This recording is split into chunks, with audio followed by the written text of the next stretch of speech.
If you cook a lot of ground meat, you know that it's easy and convenient. You also know it can cook up gray, dry, and maybe a little tough. But what if I told you there's an ingredient that you can add to any type of ground meat that'll keep it juicy and tender and even help it brown better? Best of all, you probably already have it.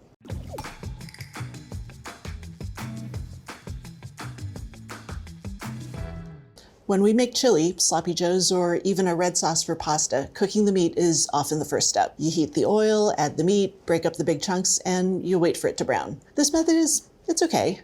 The meat tastes fine, especially once you combine it with the sauce and or seasonings. It's functional, and honestly, it's what most of us expect from ground meat. But it could be so much better. I'm gonna make a pot of Andrew Janjigian's ground beef chili. It's bold, beefy, spicy, and really satisfying. Definitely a staff favorite in the test kitchen. And it's a really great example of how powerful an ingredient baking soda can be. This chili starts with 2 pounds of 85% lean ground beef, and we're gonna treat it with 3/4 of a teaspoon of baking soda. More on how it works in a little bit. Right now, I'm concerned with making sure that it's as evenly dispersed as possible. The thing about baking soda is that it's fast acting. It only takes a couple of minutes for it to work. So rather than just dumping it on the beef and then mixing as fast as I can, I'm gonna use a little bit of water to help me disperse that soda more efficiently. I've got 2 tablespoons of water here. And to that, I'm gonna add my 3/4 of a teaspoon of baking soda. I'm also gonna add 1.5 teaspoons of table salt. Quick little mix. Some of that soda and salt has dissolved into the water, but more importantly, I don't have to worry about breaking up clumps of either as I'm mixing in the beef. I'm trying to not squish the meat, as it were. I'm trying to make sure that as much of it comes into contact with that soda and salt solution. That meat to baking soda ratio, it has some flexibility.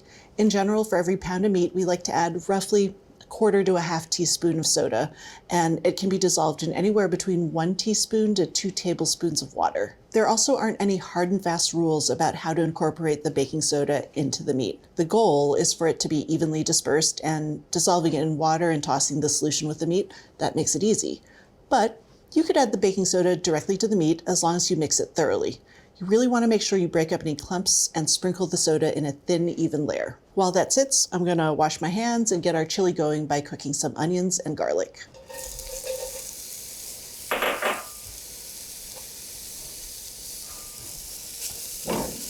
Now, if we could zoom in on the ground beef, we'd see that it's a jumble of proteins that we're going to represent with this candy. Some parts of that chain, they're positively charged, that's the yellow areas, and some parts of those chains, they're negatively charged, the green areas. When we go to cook this beef, the proteins are going to change shape. They're going to bend and move and flex, and what that does is it kind of allows the positively and negatively charged areas to find each other. They'll attract, and that leaves less space in between the strands for juices. Now let's rewind back to those raw proteins, but this time we're gonna add some baking soda. The soda messes with some of the charges along the chain, and that changes everything. But before we get into this, it looks like my aromatics are translucent, so it's time to add the beef. So I'm adding the 2 pounds of treated beef all at the same time. We don't have to cook in batches. As this beef cooks, I'm breaking it down into maybe 1/4-inch size pieces. That exposes a lot of surface area for browning.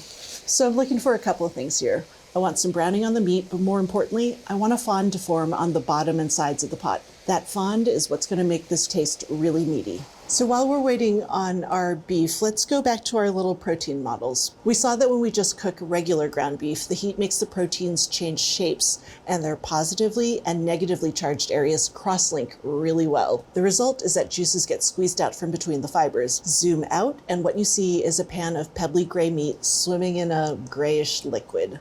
Those bits of meat, they're not just dry on the inside, they're tough. Baking soda makes more of the regions on the protein negatively charged, so you're just going to see a lot more of green. And just like with magnets, when two regions with similar charges bump up against each other, they repel.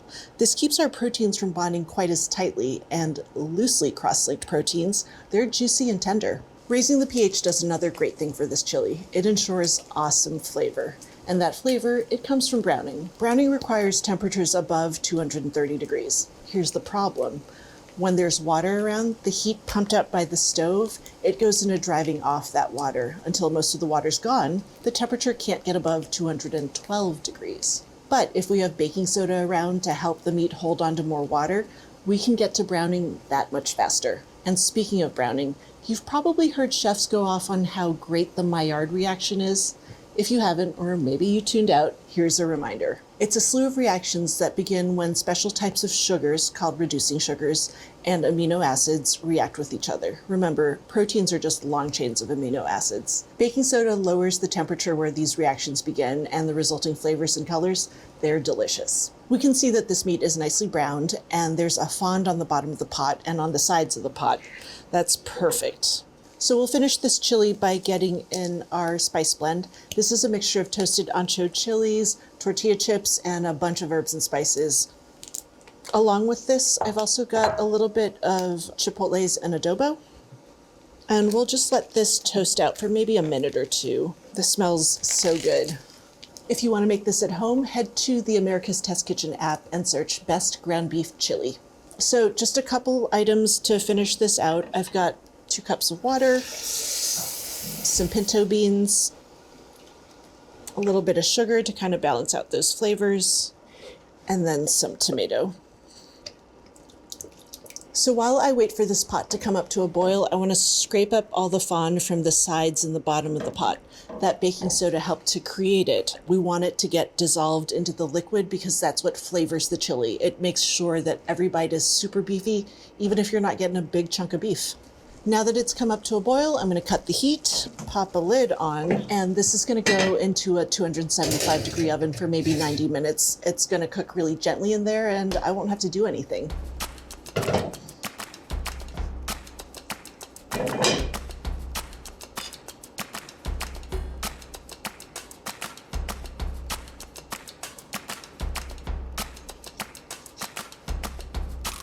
All right, let's give this a taste.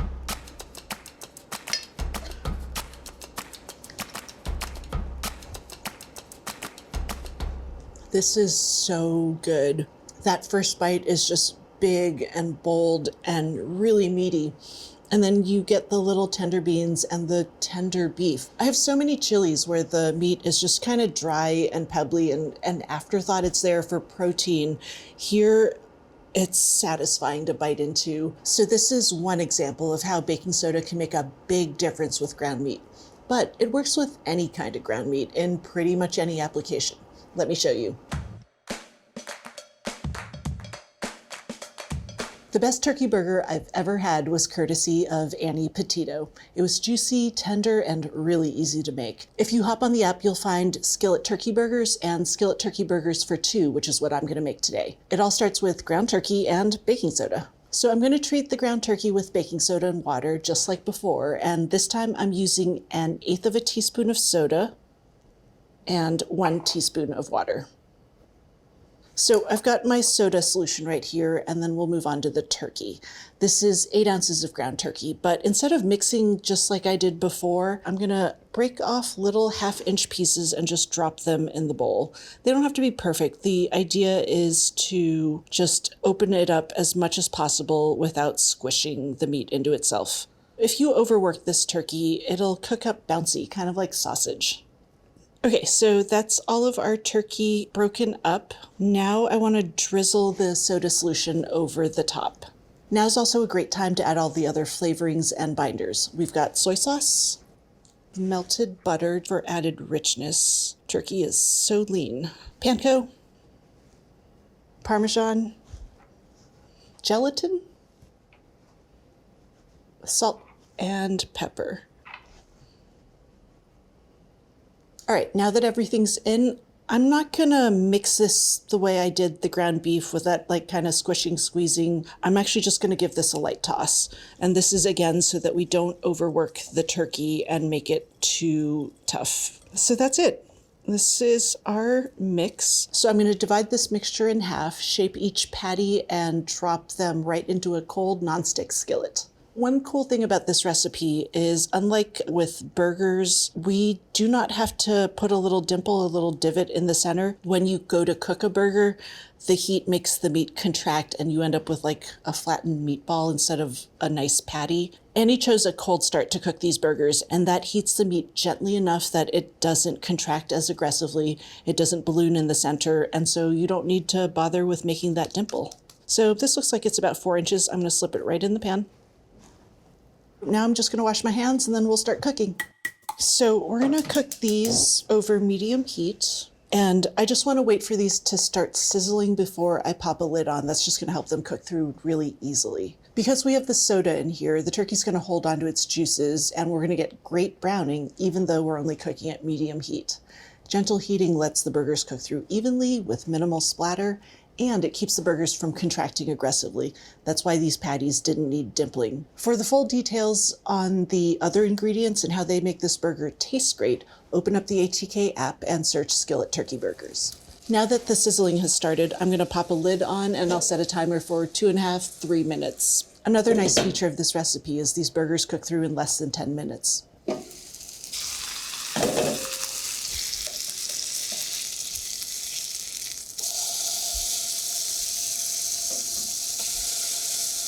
These have maybe another 3 minutes to go. I'm just waiting for them to come up to 160 and pick up a little color on the other side, and then we can taste. Now, if you wanted to add cheese, you'd want to wait until the burgers are pretty close to done with like maybe just a minute left. Otherwise, the cheese like melts onto the pan and you got more cleanup to do. These have hit 160. Let's get them out of the pan.